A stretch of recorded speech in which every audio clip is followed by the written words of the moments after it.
Hey guys, thanks for watching. Thanks for listening. This is your host Thomas Tyree from On the Hot Podcast. Today, this will be the Combat Series episode number 29 for you guys today. Of course, this episode is going to be coming out on all four of our platforms: our Instagram account, our Facebook account, our YouTube account, and our Apple Podcast account. So let's go ahead and dive into the first segment of the Combat Series this week. I'll be sharing my Day of Reckoning fight summaries that took place this past weekend in the sport of boxing. So this is going to be my Day of Reckoning summary, starting off with the main event where we see Anthony Joshua take on Otto Wilder. Anthony Joshua was able to pick up the victory against Otto Wilder and picked up the victory by knockout in the 5th round of the main event of the Day of Reckoning card. Anthony Joshua looked really good in his performance against Otto Wilder, picking up the victory in the 5th round. He won that fight by knockout. It was before the 6th round started, where Otto Wilder told his team that he did not want to come out of the corner right before the 6th round started, which led to a knockout victory for Anthony Joshua. Personally, I think if the fight continued, it would have been very bad for Otto Wilder. He was in a lot of pain. He was going through a lot in that ring. I'm not sure if he suffered a broken nose or not, but his nose was gushing and bleeding with blood. He did not look good, and I think it would have got really nasty if it continued after the 5th round. So smart decision by Otto Wilder and his team for not continuing for the fight and coming out of the corner.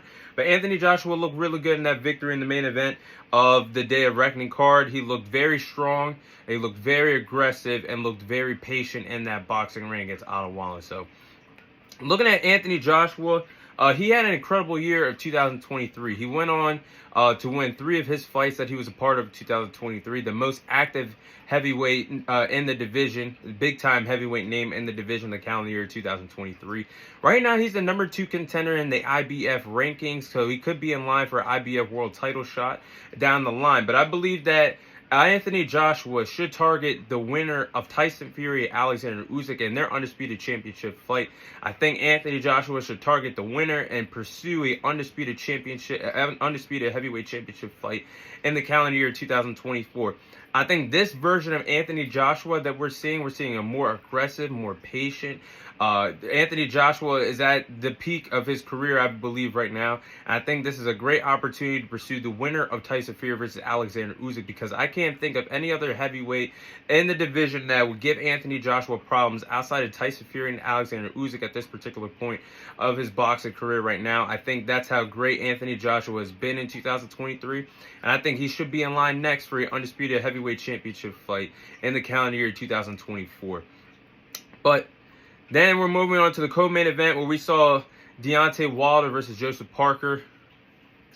This pains me, but I have to give Joseph Parker all the credit in the world.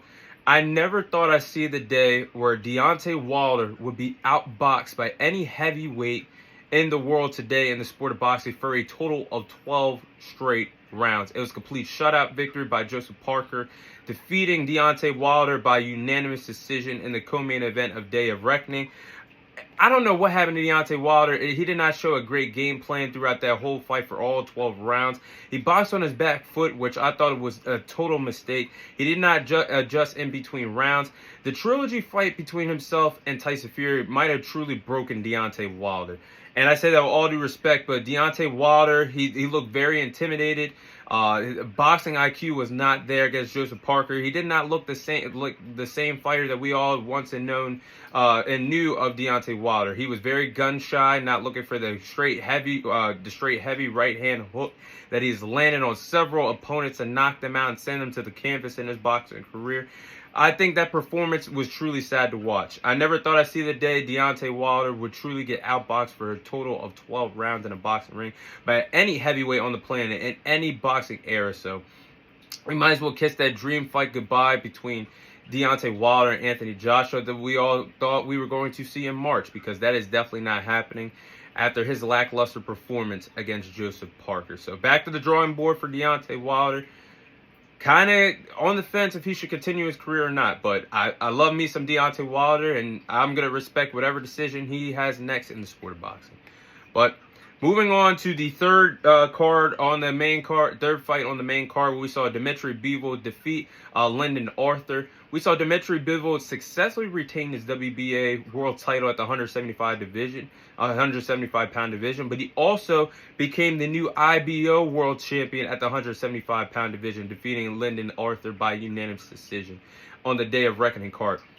Now, for those who don't know the IBO title is a title in boxing, but it's really a secondary title. It doesn't really have much prestige and honor like the 4 other respective world titles in the sport of boxing, like the WBA, WBC, IBF, and WBO world titles, or WBA world titles. So I think that it is nice that Dimitri Bivol has another championship on his quest to become an undisputed champion in the 175-pound division. But it was an absolute masterclass performance from Dimitri Bivol, winning all 12 rounds decisively. I do believe that Dimitri Bivol is a top 5 pound-for-pound fighter in the sport of boxing today. The only thing that he's lacking is knockout power. I think if Dimitri Bivol truly had knockout power, he gets the superstar shine in the sport of boxing. I think he'd become a box office attraction if he could finally knock out opponents. He hasn't knocked out opponent, I think, 6-7 years. It's been a long time, but hands down, Dimitri Bivol has it all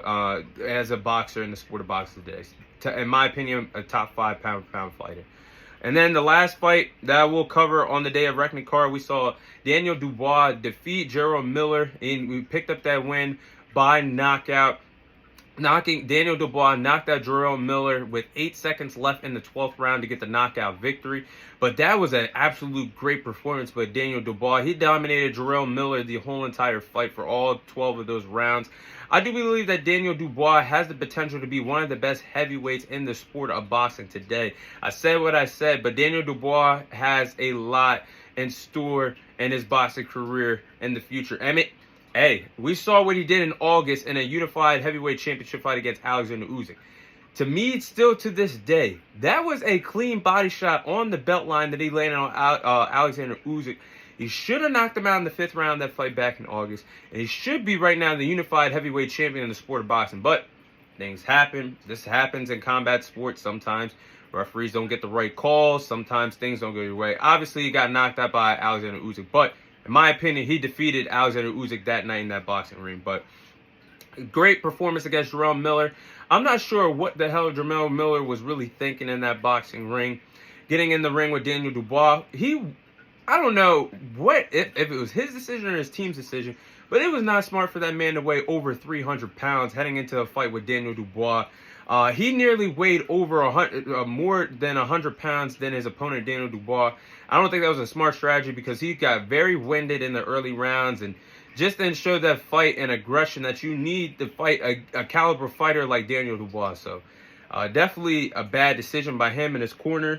But hats off to Daniel Dubois by picking up the biggest victory of his boxing career up to date so far. But that is my Day of Reckoning fight summary that took place in the sport of boxing this past weekend.